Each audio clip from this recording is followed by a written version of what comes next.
Good afternoon, everyone. Thanks for being here. Hope everyone had an enjoyable and safe Thanksgiving, even if it was far from the traditional large gathering of family and friends, apart from many that we loved. But I hope you had a good Thanksgiving. And I know times are tough, but I want you to know that help is on the way. Last week, I announced the nominations and staff for critical foreign policy and national security positions, a first-rate team that's going to keep us safe and secure. And today, I have the pleasure of announcing key nominations and appointments for the critical economic positions in the administration. A first-rate team that's going to get us through this ongoing economic crisis and help us build the economy back, not just build it back, but build it back better than it was before. A team that's tested and experienced. It includes groundbreaking Americans who come from different backgrounds, but who share my core vision for economic relief here in the United States of America. And given a fair shot and an equal chance, there's nothing, we all believe there's nothing beyond the capacity of the American people. Let's not forget who built this country. Working class and middle class people built this country, and unions built the middle class. And from the most unequal economic and job crisis in modern history, we can build a new American economy that works for all Americans, not just some, all. We need to act now, though, and we need to work together. You know, in the weeks since winning the election, Vice President Harris and I have covered meetings with a number of people. We convened meetings with labor leaders and CEOs at the same time, mayors and governors of both political parties. There's a consensus out there that as we battle the COVID-19 disease, we have to make sure that business and workers have the tools, resources, and guidance, and the health and safety standards to be able to operate safely. The goal is simple: to keep businesses and schools open safely. And for millions of Americans who have lost their jobs or hours and have had to claim unemployment, we have to deliver them immediate relief. That includes affordable health care for millions of people who have lost it and are in danger of losing it, child care, sick leave, family leave, so workers don't have to choose between work and family, relief from rent and student loans. We need to support small businesses and entrepreneurs who form the backbone of the communities that we live in, that are teetering on the edge. You know, there's an urgent need to fund state and cities so the frontline workers on those jobs can stay in the jobs. You know, the founders are pretty smart. I could have gotten this lesson from the future Secretary of the Treasury. You know, there's a reason why all the states and localities have to have a balanced budget, but we're allowed federally to run a deficit in order to deal with crises and emergencies that we have in the past. And we have to keep vital public services running. We have to give aid to local and state governments to make sure they can have law enforcement officers, firefighters, educators, as we did in the Recovery Act of 2009. And right now, the full Congress should come together and pass a robust package for relief to address these urgent needs. But any package passed in a lame duck session is likely to be, at best, just a start.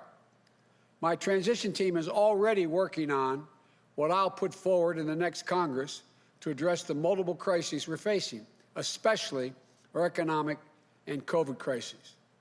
And the team I'm announcing today will play a critical role in shaping our plan for action starting on day one and move fast to revive this economy.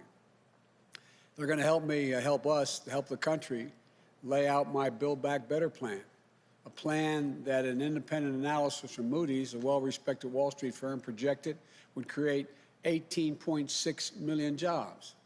It's based on a simple proposition: reward hard work in America, not wealth. It's time to invest in infrastructure, clean energy, climate change, manufacturing, and so much more that will create millions of good-paying jobs. And it's time we address the structural inequities in our economy that this pandemic has laid bare.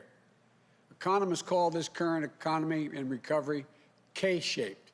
Well, like the two lines coming off of a K, Some people are seeing their prospects soar upward, while others are watching their economic prospects drop sharply. For those at the top, jobs have come back and their wealth is rising. For example, luxury home sales are up over 40% compared to last year. But for those in the middle and the bottom, it's a downward slide. They're left figuring out how to pay the bills and put food on the table. Almost 1 in every 6 renters was behind in rent payments as of October. Let me be clear. With this team and others, we'll add in the weeks ahead that we're going to create a recovery for everybody, for all. We're going to get this economy moving again.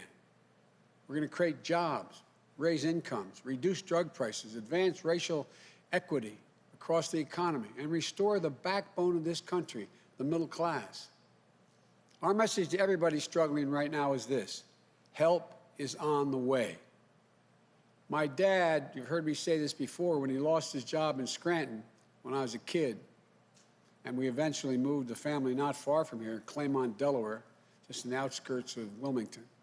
He used to say, Joey, a job is about a lot more than a paycheck. It's about your dignity. It's about respect, your place in the community. It's about being able to look your kid in the eye and say, honey, it's going to be okay, and mean it.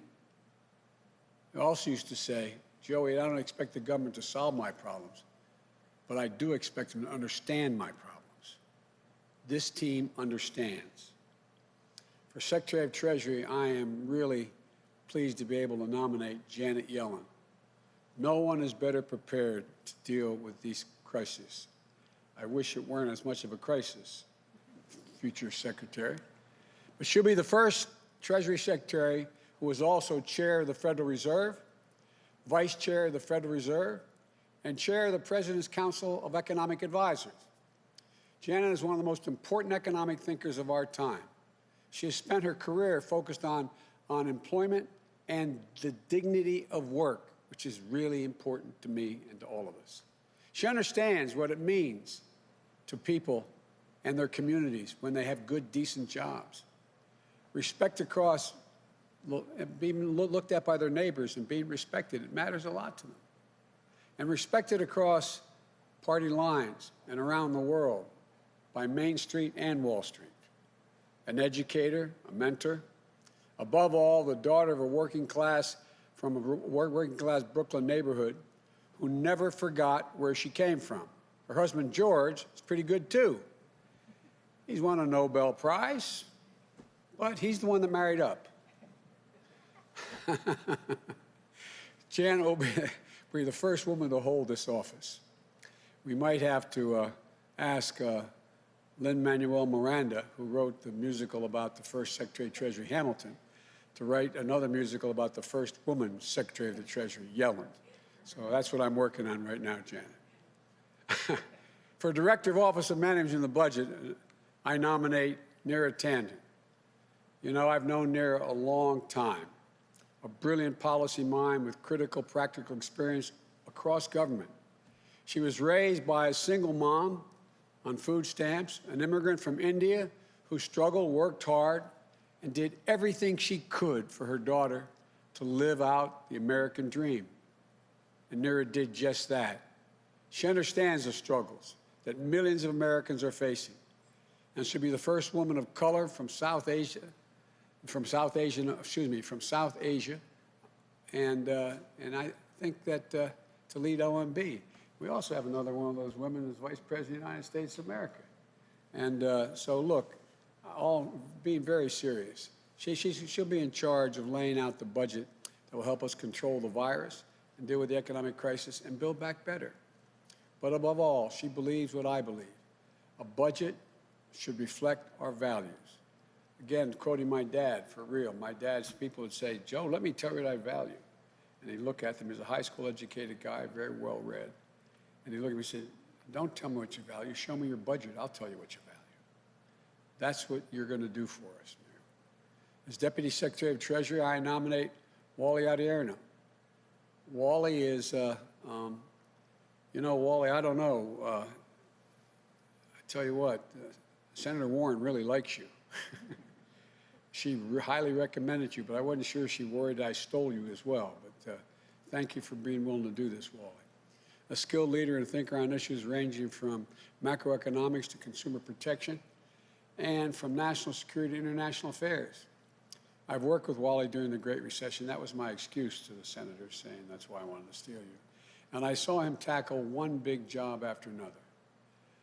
Deputy National Security Advisor to President Obama, Deputy Director for the National Economic Council, former Chief of Staff to Elizabeth Warren, where he helped create the Consumer Protection Bureau and Financial Bureau, which has done so much good. It's designed to protect consumers and working people from unfair, deceptive, and abusive financial practices. And now Wally will be the first African-American ever to hold this post and the highest-ranking African-American in the Treasury Department's history. An immigrant from Nigeria, the son of a nurse and an elementary school principal, Wally understands everything we do is basically for the people, for families, hard-working people, to understand their struggles and most of all their dreams, and he understands both. And I want to thank you, Wally, for being willing to do this. For chairperson of the Council of Economic Advisors, I nominate, notwithstanding she was a very distinguished professor at Princeton. I joke, my children who went to Penn used to always kid about, but Cecilia C.C. Rouse, one of the most distinguished economists in the country, an expert on labor, economics, and race, poverty, and education, Dean of the Princeton School of Public and International Affairs, a member of the Council of Economic Advisors to President Obama, an advisor to President Clinton at the National Economic Council.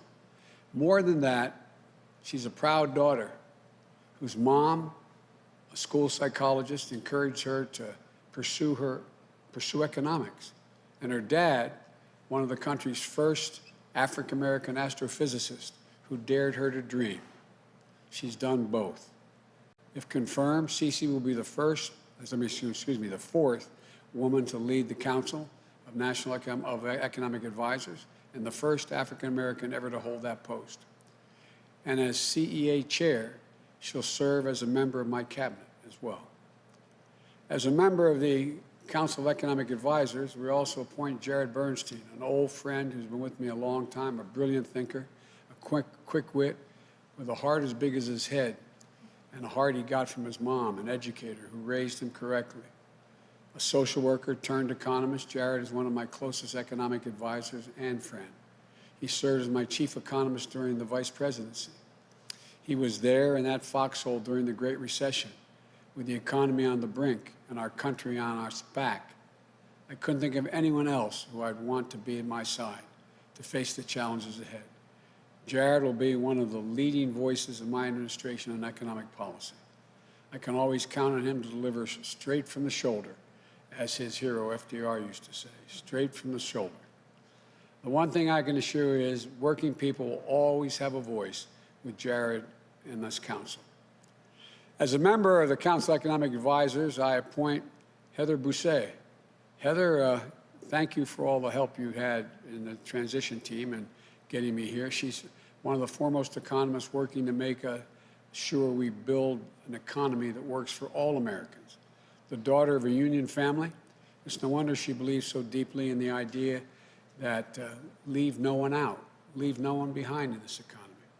During the campaign, I relied on our counsel on addressing structural inequities within the economy.